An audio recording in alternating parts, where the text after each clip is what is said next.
Hello everyone, welcome to my channel. मैं हूं सुमन बिजल और यहाँ पे हम लोग आपका कंटिन्यू कर रहे हैं आपका ग्रामर सीरीज को। देखिए, अगर आप एग्जाम दे रहे हैं DSSS का या फिर UPLT ग्रेड का या फिर आप नेट का एग्जाम दे रहे हो या फिर इनफैक्ट आप कोई भी एग्जाम दे रहे हो, आपका कॉम्पिटिटिव एग्जाम दे रहे हो जहाँ पे आपका इंग्लिश ग्रामर आता है, तो ये क्लासेस आपके लिए बहुत ही बेनिफिशियल रहेंगी। आपके कॉन्सेप्ट क्लियर हो जाएंगे। तो इसको थोड़ा ध्यान से देखना, क्योंकि कॉमन टॉपिक्स है जो एग्जाम्स में हर एग्जाम में आ जाते हैं आपके। आइए पहले क्वेश्चन को देखिए। यहाँ पे choose the correctly punctuated sentence. अब इसमें करेक्टली पंचुएशन कहाँ पे यूज हुआ है ये आपने यहाँ पे देखना है। What a beautiful day it is, ये आपका सेंटेंस है। What a beautiful day it is. अब क्या कह रहा है ये सेंटेंस? क्या ये सवाल पूछ रहा है? क्या कर रहा है? देखो, सेंटेंस अगर आप ध्यान से पढ़ोगे तो सेंटेंस यहाँ पे एडमायर कर रहा है, कितना खूबसूरत दिन है यहाँ पे। तो ना तो ये क्वेश्चन है और ना ही ये क्या है, आपका स्टेटमेंट है यहाँ पे।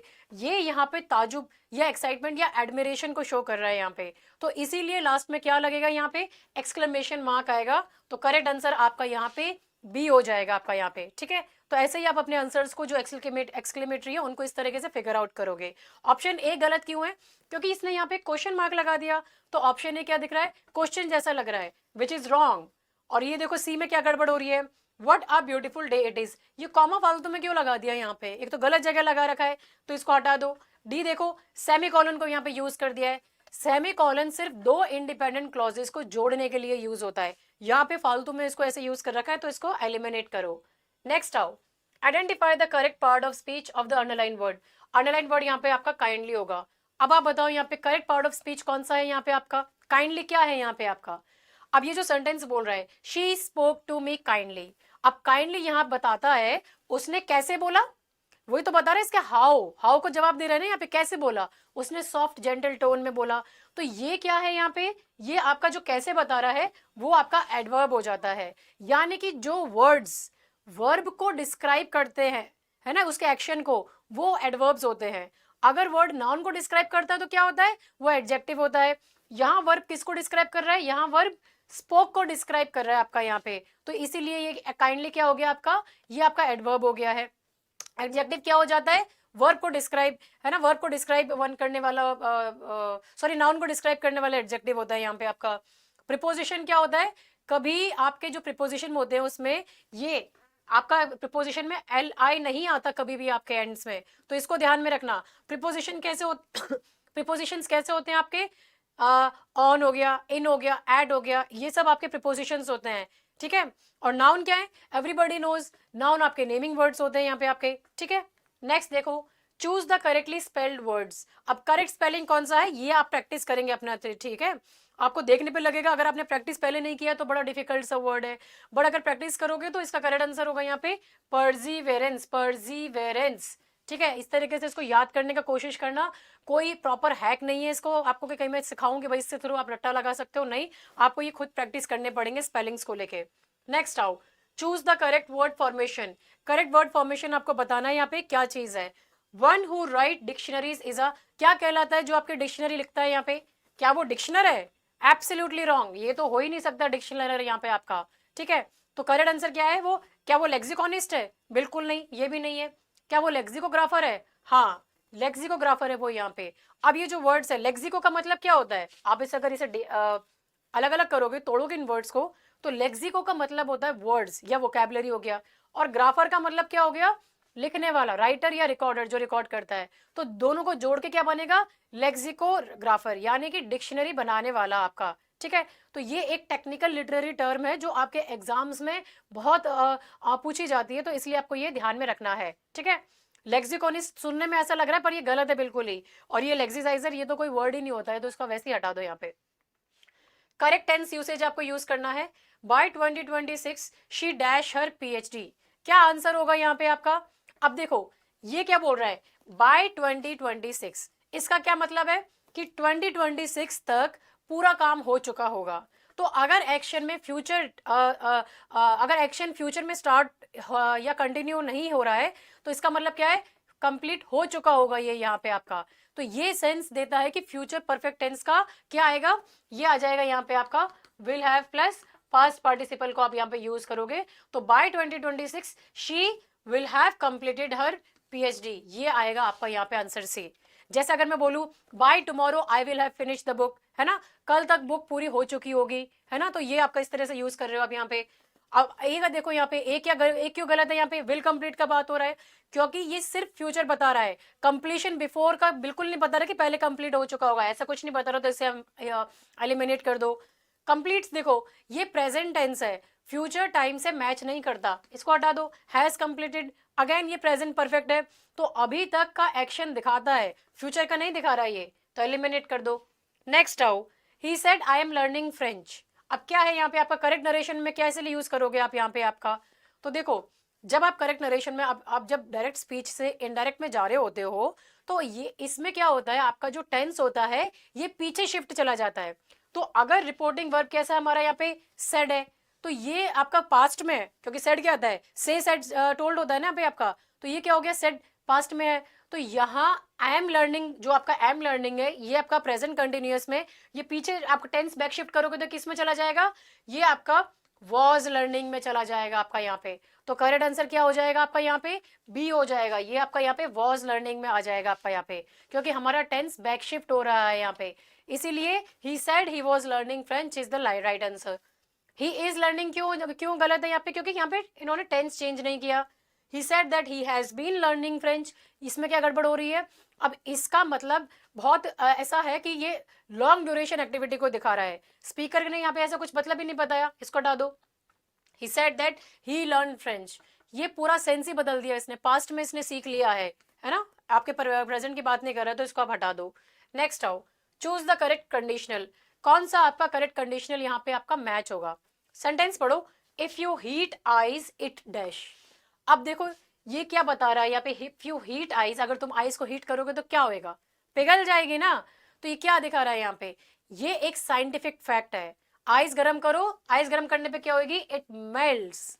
तो जनरल ट्रूथ्स और जो साइंटिफिक फैक्ट्स होते हैं ये आते हैं आपके किस कंडीशनल में, ये आते हैं आपके जीरो कंडीशनल में, आपके स्ट्रक्चर में ये आते हैं, ठीक है।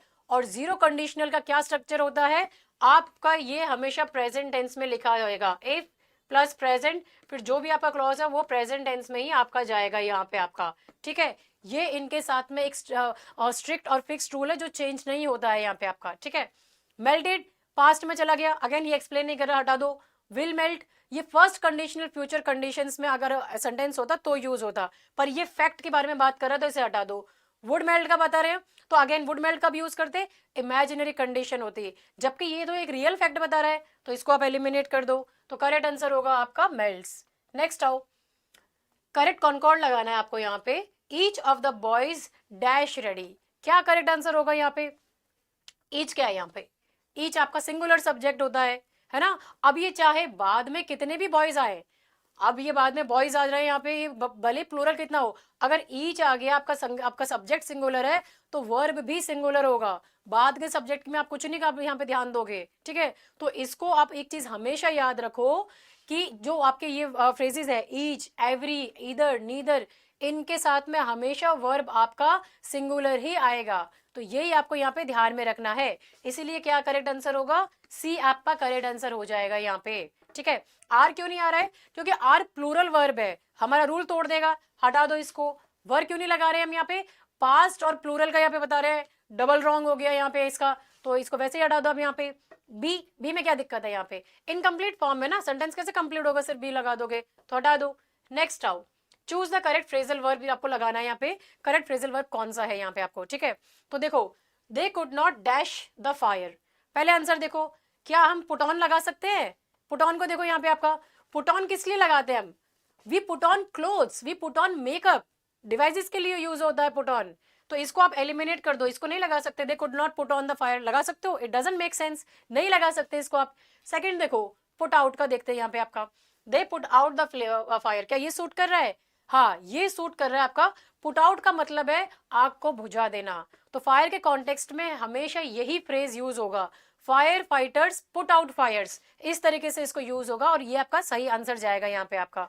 अब सी देखो, पुट ओवर, पुट ओवर का आप कब यूज करते हो, जब किसी आइडिया को एक्सप्लेन या प्रेजेंट कर रहे हो। पुट असाइड यानी बचा लेना, सेव करना फ्यूचर के लिए, ठीक है। नेक्स्ट आओ, करेक्ट इडियम आपको बताना है इसका, to turn a deaf ear means, क्या मतलब है to turn a deaf ears का, यहाँ पे क्या मतलब है इसका आपका यहाँ पे।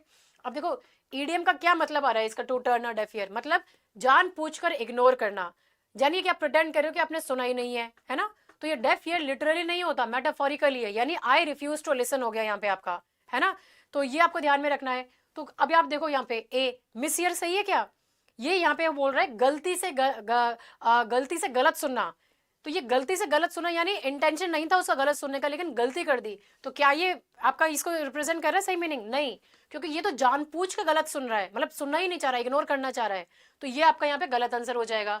बी देखो, नॉट लिसन इंटेंशनली, बिल्कुल सही, ये करेक्ट आंसर होगा यहाँ पे कि वो जानबूझ के ही नहीं सुनना चाह रहा है। बिकम एंग्री, अगेन ये तो यहाँ पे कोई रिलेशन ही नहीं है, apologies, again it doesn't make sense. Next आओ, choose the correct transformation. She is too weak to walk, बहुत वीक है वो वॉक करने के लिए, तो इसका करेक्ट ट्रांसफॉर्मेशन कैसे आप यूज करोगे? पहला देखो, ये देखो फोकस करो टू और टू पे। अब ये देखो यहाँ पे आपका ये टू और टू जो स्ट्रक्चर होता है, स्ट्रक्चर का एग्जैक्ट मीनिंग क्या होता है यहाँ पे? इतना ज्यादा कि वो काम नहीं हो सकता है, यानी she is too weak to walk, यानी वो इतनी कमजोर है कि चल नहीं सकती है।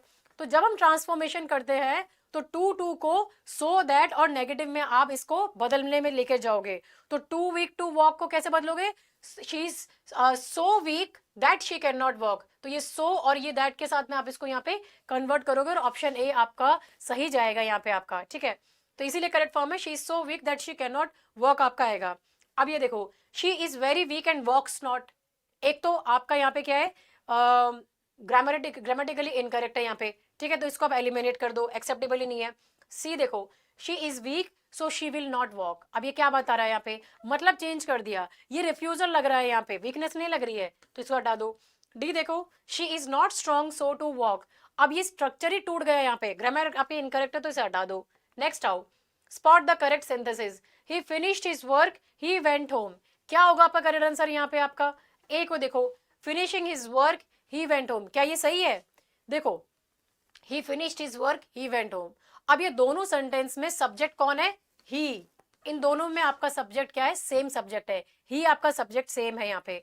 तो जब दो सेंटेंस को ज्वाइन करते हैं और सब्जेक्ट सेम होता है तो सबसे बेस्ट टेक्निक क्या होती है? Participle phrase. एग्जाम्पल, ये finishing his work he went home, तो यहाँ पे इन्होंने क्या है, इस फ्रेज को यहाँ पे इंट्रोड्यूस कर दिया है, ठीक है। तो ये सेंटेंस दोनों एक्शन के ऑर्डर भी क्लियर दिखा रहा है और पहले काम कंप्लीट फिर घर आ गया वो, यहाँ पे इस तरीके से बता रहा है, तो आपका ए यहाँ पे करेक्ट आंसर होगा। बी को देखो, ही फिनिश्ड ही वेंट होम, अब ये क्या बता रहा है? इससे कॉमा और आपका जो ये एरर है ना, इसको यहाँ पे रिप्रेजेंट कर रहा है, तो दो सेंटेंसेस को गलत तरीके से कॉमा से जोड़ दिया गया है यहाँ पे आपका, ठीक है, तो इसलिए आप इसको हटा दो, यहाँ पे एलिमिनेट कर दो, ठीक है। नेक्स्ट देखो, ही finished his work and went home tomorrow, अब ये क्या मतलब हुआ यहाँ पे? ये टेंस इन्होंने कंप्लीटली गलत कर दिया यहाँ पे, ओरिजिनल सेंटेंस में टुमारो है नहीं है, तो उसको हटा दो आप।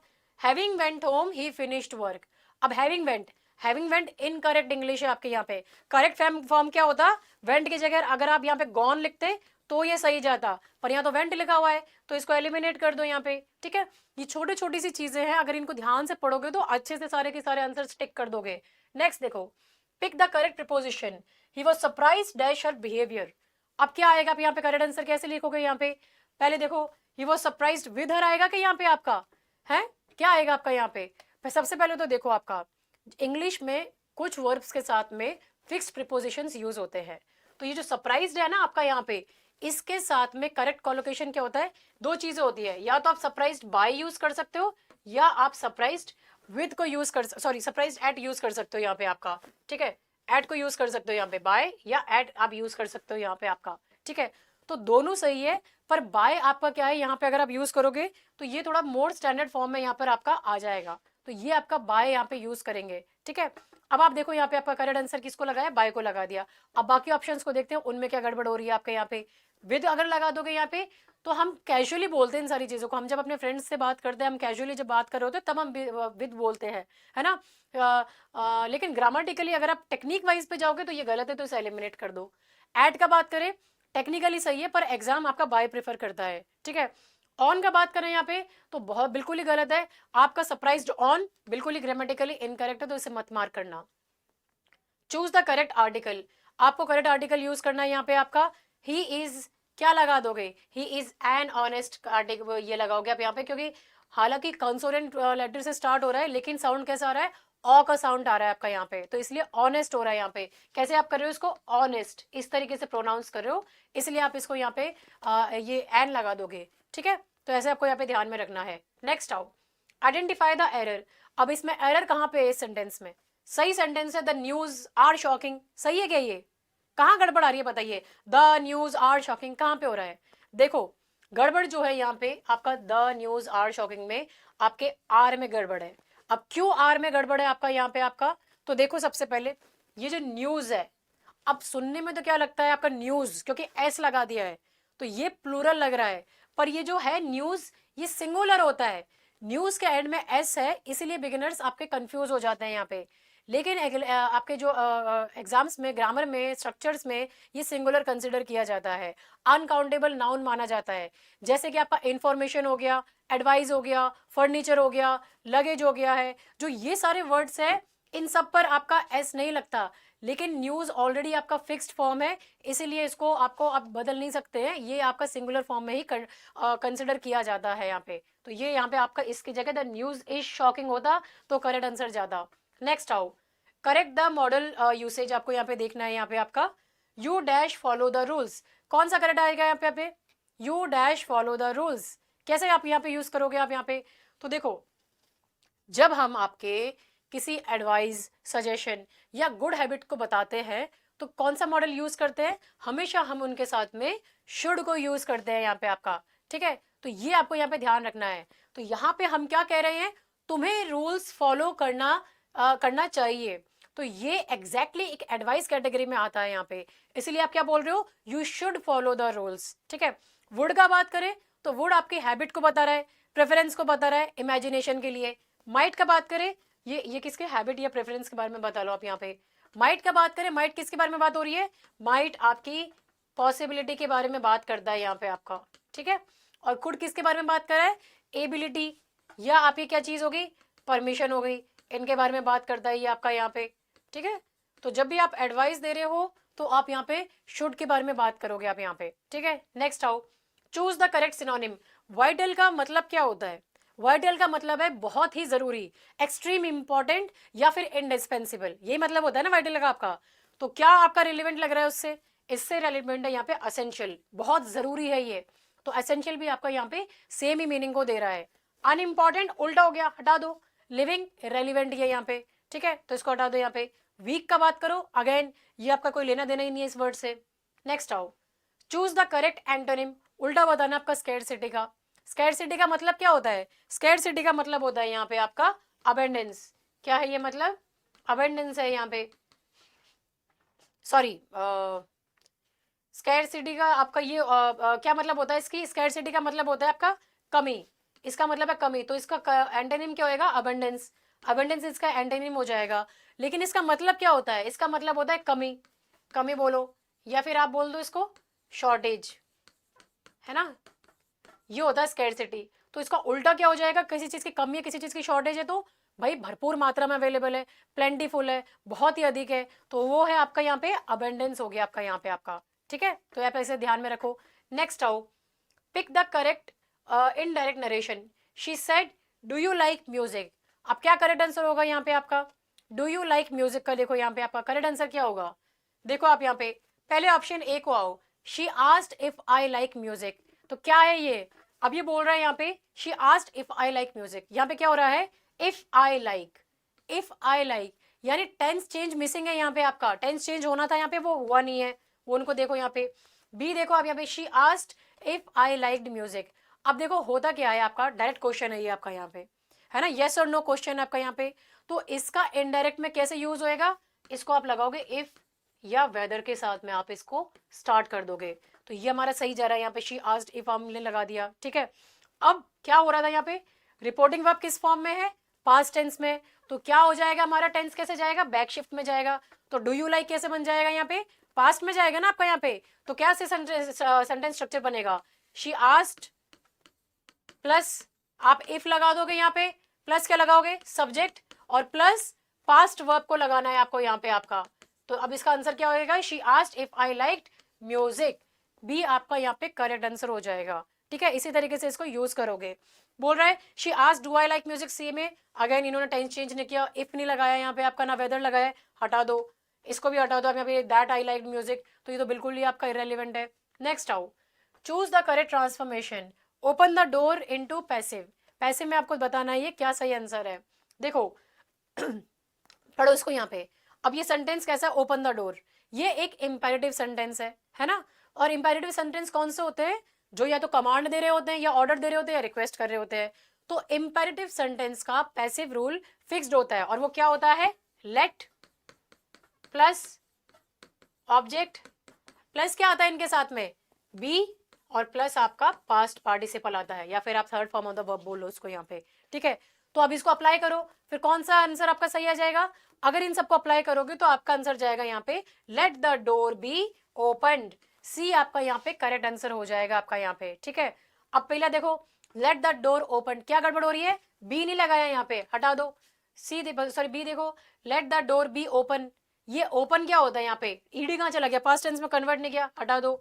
डी देखो, लेट द ओपन डोर, क्या है, ग्रामेटिकली इनकरेक्ट है, हटा दो, तो करेक्ट आंसर है सी। नेक्स्ट आओ, करेक्ट द फ्रेजल वर्ब, आपको फ्रेजल वर्ब सही वाला लगाना है यहाँ पे आपका। देखो आप यहाँ पे, he could not dash the pressure, अब कैसे लगाओगे आप यहाँ पे।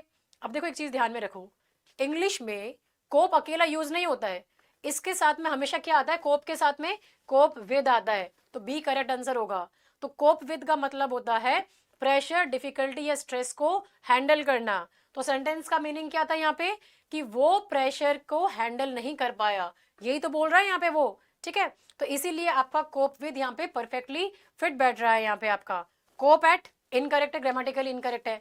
कोप ऑन, ये कभी किसी कॉन्टेक्स्ट में यूज ही नहीं होता है, तो इसको हटा दो यहाँ पे। कोप इन, इसका कोई सेंस ही नहीं बन रहा, तो हटा दो। तो कोप विद आपका यहाँ पे करेक्ट कोलोकेशन है। Choose the correct vocabulary word, opposite of transparent, opposite of transparent बताओ आप यहाँ पे। ट्रांसपेरेंट का मतलब क्या है आपका, मतलब जिसके आर पार देख सकते हो, क्लियरली देख पाओ आप यहाँ पे, है ना। तो इसका ऑपोजिट क्या होएगा आपका यहाँ पे, है ना, इसका ऑपोजिट क्या हो जाएगा, इसका ऑपोजिट होगा आपका यहाँ पे जिसके आर पार आप बिल्कुल ही ना देख पाओ, है ना। तो परफेक्ट एंटोनिम में इसका यहाँ पे आपका ओपेक, क्योंकि क्लियर भी आपका साफ देख सकते हो, वाइट भी आपका ऐसे ही होता है, हॉलो खाली होता है आपका यहाँ पे। ठीक है, तो ग्लास आपका ये इनके साथ में फिट बैठ रहा है आपका यहाँ पे ओपेक के साथ में। ठीक है, तो ओपेक भी आपका ट्रांसपेरेंट जैसा ही है यहाँ पे आपका, सॉरी ओपेक भी आपका ऐसा है जहाँ पे आपको दिखाई नहीं दे रहा है, क्लियर आपका ट्रांसपेरेंट जैसा ही है। व्हाइट सिर्फ कलर है, डिस्क्राइब करता है, तो ये आपका एलिमिनेट कर दो, ये भी आपका एलिमिनेट कर दो। और हॉलो का बात करें, अंदर खाली है, ट्रांसपेरेंसी से इसका रिलेशन नहीं है, तो ओपेक करेक्ट आंसर है। आइडेंटिफाई द फाइनाइट वर्ब, कौन सा इनमें से फाइनाइट वर्ब आपका यहाँ पे।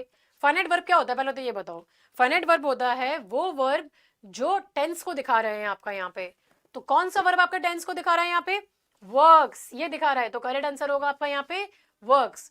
वर्क्स प्रेजेंट टेंस में है, तो सब्जेक्ट का ही के हिसाब से फॉर्म बदल रहा है, इसलिए ये फाइनाइट वर्ब है आपका यहाँ पे। ही क्या चीज है, ही तो आपका प्रोनाउन हो गया है यहाँ पे आपका। हार्ड कैसा है, ये एडवर्ब है, क्योंकि ये क्या बता रहा है, कैसे काम किया उसने, उसने मेहनत से काम किया, है ना। और नन, ये आपका रेलिवेंट है, हटा दो इसको। नेक्स्ट आओ, identify the non finite verb. अब नॉन फाइनाइट वर्ब क्या होता है, नॉन फाइनाइट वर्ब वो होते हैं जिस वर्ब में टेंस नहीं बदलता है। तो कौन से वर्ब में आपका टेंस नहीं बदल रहा है यहाँ पे, है जिसका इनफाइनेटिव फॉर्म कौन सा है यहाँ पे, तो वो है आपका टू डांस, सी है आपका यहाँ पे जिसका टेंस नहीं बदलता है। ठीक है, तो ये लाइक्स तो क्या हो गया, ये तो मेन वर्ब हो गया लाइक्स, है ना, ये टेंस को शो कर रहा है, आपके प्रेजेंट को शो कर रहा है। टू डांस बस एक्शन का नाम बताता है यहाँ पे, जो कि आपका नॉन फाइनाइट है आपका यहाँ पे। शी अगेन वो प्रोनाउन हो गया है। नेक्स्ट आओ, correct word formation, noun form of perform is, क्या है नाउन फॉर्म ऑफ परफॉर्म, किसे बोला जाता है। देखो ये परफॉर्म क्या है, ये वर्ब परफॉर्म, ये उसका स्टैंडर्ड नाउन होता है। क्या होता है इसका स्टैंडर्ड नाउन का बात करें तो इसका स्टैंडर्ड नाउन होता है हमारे यहाँ पे परफॉर्मेंस। ठीक है, तो ये डिक्शनरी लिटरेचर इन सब की जगह पे आप इसको परफॉर्मेंस को आप यहाँ पे यूज करोगे। जैसे हर परफॉर्मेंस वॉज ब्रिलियंट, या आप स्टेज परफॉर्मेंस का बात कर लो। ठीक है, परफॉर्मेशन, क्या ऐसा कोई वर्ड होता है, नहीं ऐसा कोई वर्ड नहीं होता है। परफॉर्मेंस की बात करें यहाँ पे, तो अगेन ये फालतू में ऐसे कुछ भी बना के दे दिया यहाँ पे। परफॉर्मेटिव की बात करें, ये भी अगेन कोई आपका वर्ड नहीं है। आप लोग कहीं सोचो, सुनो, सुनने में लग रहा हो कि नहीं नहीं ऐसा कोई वर्ड है, नहीं। यूनिफॉर्मिटी से आप सुना होगा तो उसकी जगह परफॉर्मेटिव आप सुन रहे हो, तो सिमिलरली साउंड जाना पहचाना से लग रहा होगा, बट ऐसा कोई वर्ड है नहीं। नेक्स्ट आओ, choose the correct tense, she dash in Delhi since 2010। अब देखो, जब सेंटेंस में ये आपका जो सिंस के साथ में है ना, ये सिंस जो दिया है इसके साथ में अगर कोई स्पेसिफिक साल या ईयर को दे रखा हो तो इसका मतलब है एक्शन पास्ट में स्टार्ट हुआ है और अभी तक चल रहा है कि नहीं है? तो ऐसे एक्शंस के लिए इंग्लिश में प्रेजेंट परफेक्ट कंटिन्यूअस यूज होता है। वो क्या है? हैज या आपका हैव बीन, इनको आप यूज करते हो साथ में, ठीक है, प्लस वर्ब और जो भी इसके साथ है उसके साथ में आईएनजी आप लगा देते हो यहाँ पे, ठीक है। तो इसीलिए करेक्ट आंसर क्या होगा? She has been living in Delhi since 2010 आपका करेक्ट आंसर आएगा। लिव्स, ये तो सिंपल प्रेजेंट टेंस है। ऑनगोइंग फ्रॉम तो ये आपका मीनिंग ही नहीं दे रहा है यहाँ पे। लिव्ड पास्ट में बता रहा है, मतलब रह चुका था, है ना, कंटिन्यूइंग एक्शन नहीं बता रहा। इज लिविंग प्रेजेंट कंटिन्यूअस है, सिर्फ अभी का एक्शन दिखा रहा है, 2010 से नहीं दिखा रहा है यहाँ पे, तो इसको हटा दो यहाँ पे। तो करेक्ट आंसर सी होगा। Correct conjunction usage is he said, sorry he is sad dash he failed the test. क्या करेक्ट कंजंक्शन को यूज करोगे आप यहाँ पे? आपका सेंटेंस क्या बता रहा है? सेंटेंस एक रीजन बताता है। वो सैड है क्योंकि वो फेल हुआ, तो रीजन शो करने के लिए सबसे बेस्ट कंजंक्शन क्या बताओगे आप? ही इज सैड, क्योंकि वो रीजन बता रहा है बिकॉज ही इज फेल्ड, दुखी क्यों है? क्योंकि वो फेल हो गया है यहाँ पे आपका। बट कब यूज करते हो? बट तो आप कॉन्ट्रास्ट को दिखाने के लिए यूज करते हो यहाँ पे। क्या ये कॉन्ट्रास्ट दिखा रहा है? नहीं, ये तो रीजन बता रहा है यहाँ पे। और कब यूज करते हो? चॉइस के लिए, जब आपके पास दो ऑप्शंस हो, है ना। और येट कब दिखाता है? अनएक्सपेक्टेड कॉन्ट्रास्ट को दिखाता है, ये अनएक्सपेक्टेड कॉन्ट्रास्ट को दिखाता है ये यहाँ पे आपका, ठीक है। नेक्स्ट आओ, choose the correct word substitution. A person who travels on foot, कौन है जो आपके पैरों से चलता है? यहाँ पे क्या बोला जाता है इसको? फुट ट्रेवलर को, उसको बोला जाता है यहाँ पे पेडेस्ट्रियन, ठीक है। जो पैदल जाता है वो होता है आपका पेडेस्ट्रियन। एग्जाम में बहुत ही कॉमन वर्ड है जो आपके एग्जाम में आता रहता है। वॉयेजर कौन होता है? जो ट्रेवल करता है यहाँ पे बाय एनी मोड, है ना, कोई स्पेसिफिक नहीं है। सेलर क्या है? शिप को, शिप से ट्रेवल करने वाला, है ना। और एविएटर कौन है? प्लेन, प्लेन से ट्रेवल करने वाला, वो एविएटर हो गया आपका। नेक्स्ट आओ, pick the correct idiom meaning.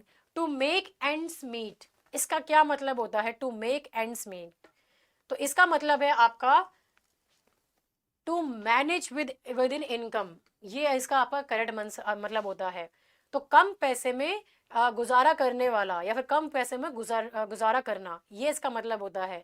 मतलब इनकम जितनी आ रही है उसमें ही सारे खर्चों को एडजस्ट करना, मतलब सर्वाइवल लेवल वाला आपका बजटिंग आप कर रहे हो यहाँ पे। टू ज्वाइन रोप्स का मतलब है, ये लिटरल हो गया यहाँ पे, ईडियम नहीं हो गया यहाँ पे आपका। टू स्टॉप फाइटिंग इरेलीवेंट है यहाँ पे, इनको हटा दो आप, यहाँ पे कोई मतलब ही नहीं बता रहे यहाँ पे। नेक्स्ट आओ, चूज द करेक्ट ट्रांसलेशन।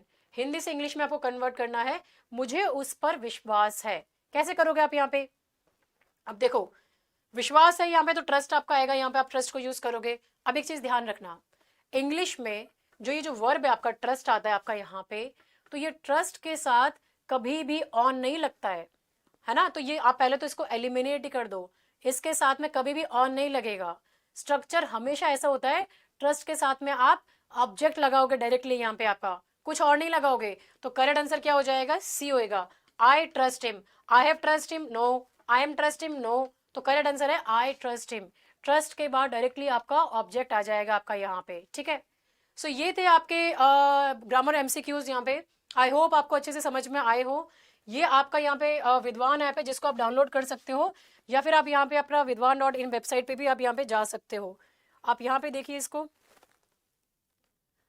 आ,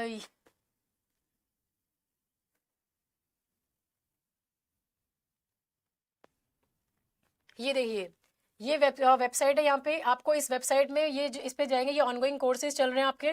अगर आप इंटरेस्टेड है तो इन कोर्सेज को आप यहाँ पे एक्सप्लोर कर सकते हैं।